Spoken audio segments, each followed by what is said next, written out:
जिस रागिनी को पूरे 2 साल तक कहां कहां नहीं ढूंढा, वह एक दिन अचानक खुद सामने आ जाएगी। प्रेम ने ऐसा कभी नहीं सोचा था। प्रेम एक सरकारी बैंक में अफसर था।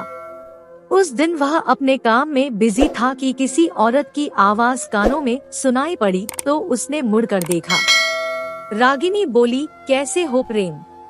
प्रेम ने सिर उठाकर देखा तो वह खुशी से झूम उठा। उसके सामने उसकी प्रेमिका रागिनी खड़ी थी। प्रेम का दिल हुआ कि वह लोक लाज की परवाह न करते हुए कामिनी को बाहों में भर ले, मगर वह ऐसा ना कर सका। प्रेम ने उससे पूछा, मुझे छोड़कर तुम कहाँ चली गई थी? मेरे लिए तुम अब भी तड़प रहे हो? क्या तुमने अब तक शादी नहीं की? रागिनी ने पूछा। तुम अच्छी तरह जानती हो कि मेरी चाहत तुम हो, फिर मैं किसी और के साथ शादी कैसे कर सकता हूँ? ऐसी बात है तो मैं तुम्हारी चाहत जरूर पूरी करूँगी। मैं यहाँ एक काम से आई थी, तुम्हें देखकर तुम्हारे पास आ गई। मेरा घर पास में ही है। तुम ऐसा करो कि अपना काम खत्म करके मेरे साथ चलो, वहाँ पर आराम से बातें करेंगे। बैंक में मेरा जो काम है वह मैं किसी दूसरे दिन कर लूंगी। प्रेम ने रागिनी को ऊपर से नीचे तक बड़े ही गौर से देखा। गुलाबी रंग की साड़ी और मैचिंग ब्लाउज में वह बड़ी खूबसूरत दिख रही थी। प्रेम का मन उसे पाने के लिए मचल गया तो प्रेम ने कहा, तुम कहो तो मैं अभी छुट्टी लेकर चलूं? यह सुनकर रागिनी मुस्कुरा उठी, फिर बोली, इतने उतावले क्यों हो रहे हो? अब तो तुम्हारी चाहत पूरी हो ही जाएगी। फिलहाल तो तुम अपना काम निपटा लो, मैं कहीं बैठ जाती हूँ। अच्छा यह बताओ कि तुम बैंक में किस काम से आई थी? अपना काम शुरू करने के लिए मुझे इस बैंक से अच्छा खासा लोन लेना है, मगर अभी तो तुम मेरे घर चलो। इसके बाद रागिनी सोफे पर जाकर बैठ गई और प्रेम अपना काम खत्म करने में लग गया। प्रेम एक गांव का रहने वाला था। गांव के स्कूल से 12वीं क्लास पास करने के बाद आगे की पढ़ाई के लिए उसने शहर के कॉलेज में दाखिल लिया तो वहाँ रागिनी से उसकी मुलाकात हुई। रागिनी भी 12वीं पास करने के बाद हफ्ते भर पहले ही कॉलेज में दाखिल हुई थी। रागिनी इतनी ज्यादा खूबसूरत थी कि प्रेम अपने दिल पर काबू ना रख सका। उसने मन ही मन निश्चय किया कि वह हर हाल में उससे शादी करेगा। फिर तो उसी दिन से वह उसके आगे पीछे लट्टू की तरह नाचने लगा था। ऐसी बात नहीं थी कि रागिनी की खूबसूरती पर सिर्फ प्रेम ही मरता था। कॉलेज के ज्यादातर लड़के उस पर अपनी जान छिड़कते थे, मगर बाजी प्रेम के हाथ लगी। कुछ महीने बीत जाने के बाद प्रेम को लगा कि अगर उसने अपने दिल की बात रागिनी से नहीं कही तो कोई दूसरा लड़का बाजी मार ले जाएगा। आखिरकार हिम्मत करके एक दिन प्रेम ने रागिनी से कहा, मैं तुम्हें प्यार करता हूँ और ग्रेजुएशन पूरी करने के बाद मैं तुमसे शादी करना चाहता हूँ।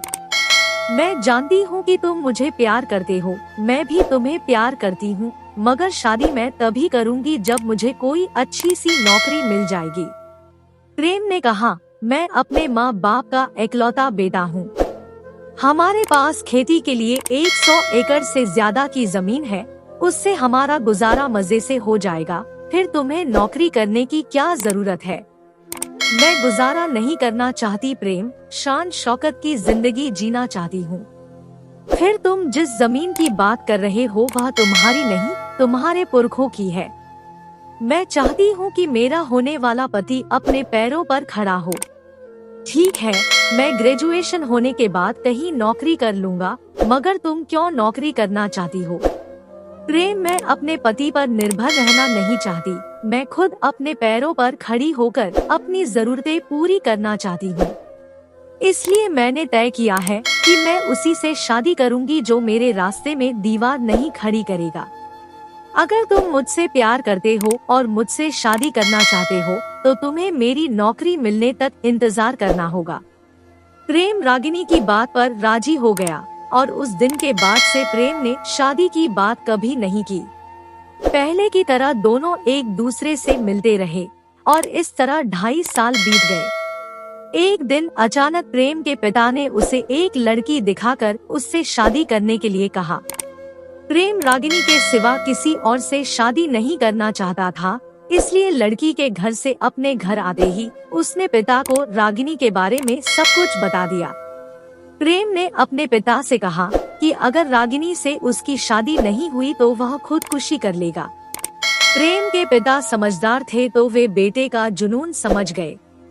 कुछ दिनों बाद उन्होंने प्रेम से कहा, पहले रागिनी से मुझे मिलाओ, उससे बात करने के बाद ही उसके घर वालों से बात करूंगा। यह सुनकर प्रेम खुश हो गया। वह उसी दिन रागिनी से बात कर लेना चाहता था, मगर उस दिन रागिनी कॉलेज नहीं आई। प्रेम परेशान हो गया। उसने बार बार रागिनी को फोन किया मगर उससे बात नहीं हो सकी। अगले दिन भी रागिनी कॉलेज नहीं आई तो उसकी परेशानी और बढ़ गई। प्रेम ने रागिनी की सहेलियों से बात की तो सभी ने यही कहा कि रागिनी का फोन स्विच ऑफ है, इसलिए पता नहीं कि वह कॉलेज क्यों नहीं आ रही है।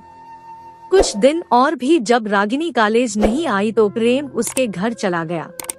रागिनी का अपना घर दूर देहात में था। शहर में वह अपनी बुआ के साथ रहती थी और बुआ का घर कॉलेज से 5 किलोमीटर दूर था।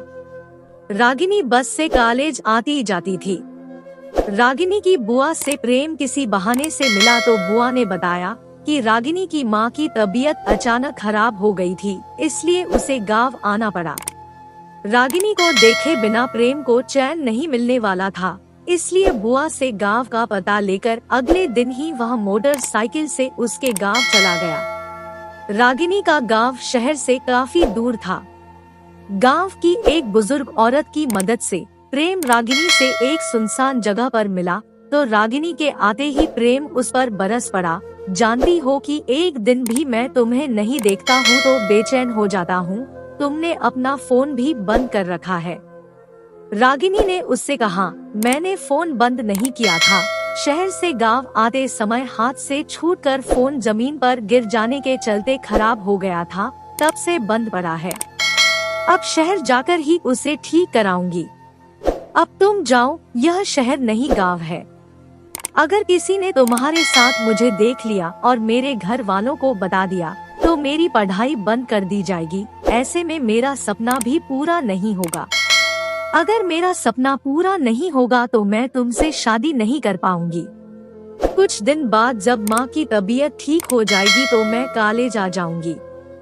ये कहकर रागिनी वहाँ से जाने ही वाली थी, लेकिन प्रेम ने उसे जाने नहीं दिया। उसने कहा, मैं तुम्हें एक बात बताने आया हूँ। मैंने तुम्हारे बारे में अपने माता पिता को बता दिया है। वे तुमसे मिलना चाहते हैं। तुमसे बात करने के बाद ही वे तुम्हारे घर वालों से शादी की बात करेंगे। क्या बकवास कर रहे हो तुम? मैंने पहले ही तुम्हें बताया था कि मैं शादी तभी करूंगी जब मुझे कोई अच्छी नौकरी मिल जाएगी। मैं अभी तुम्हारे घर वालों से नहीं मिलूंगी और तुम भी मेरे घर वालों से मिलने की कोशिश मत करो। अगर तुम ऐसा करोगे तो मैं तुमसे संबंध तोड़ लूंगी। तुम नहीं जानते कि हम कितने गरीब हैं। मेरे पिता बड़ी मुश्किल से मेरी पढ़ाई का खर्च उठा रहे हैं। मेरे पिता के पास कुछ नहीं है, वे मजदूरी करके परिवार को पाल रहे हैं।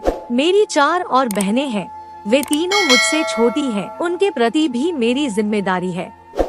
उसके बाद रागिनी रुकी नहीं और प्रेम ठगा सा वहीं खड़ा रह गया। उस रात प्रेम को नींद नहीं आई। रागिनी की बात से उसे एहसास हो गया था कि वह लगभग 5 साल से पहले शादी नहीं करेगी। रागिनी के घर से लौटने के बाद प्रेम ने शादी करने की उसकी शर्त पिता को बता दी। पिता ने बगैर देर किए अपना फैसला प्रेम को सुना दिया था। उन्होंने कहा, अब तुम रागिनी को हमेशा हमेशा के लिए भूल जाओ। जिस लड़की को मैंने तुम्हें दिखाया है उससे शादी कर लो और अपनी जमीन रहते तुम्हें नौकरी करने की कोई जरूरत नहीं है। प्रेम रागिनी से ही शादी करना चाहता था, इसलिए कोई ऐसा रास्ता निकालना चाहता था जिससे सांप भी मर जाए और लाठी भी ना टूटे। जब प्रेम को कोई रास्ता दिखाई नहीं दिया तो उसने रागिनी से जिस्मानी रिश्ता बनाने का फैसला किया। उसे लगा कि रिश्ता हो जाने के बाद रागिनी अपनी शर्त भूल जाएगी और उससे शादी कर लेगी। दोस्तों, इस कहानी का भाग 2 देखने के लिए हमारे चैनल को विजिट करें और कमेंट करके हमें बताएं ये कहानी आपको कैसी लगी। कहानी सुनने के लिए आपका बहुत बहुत धन्यवाद।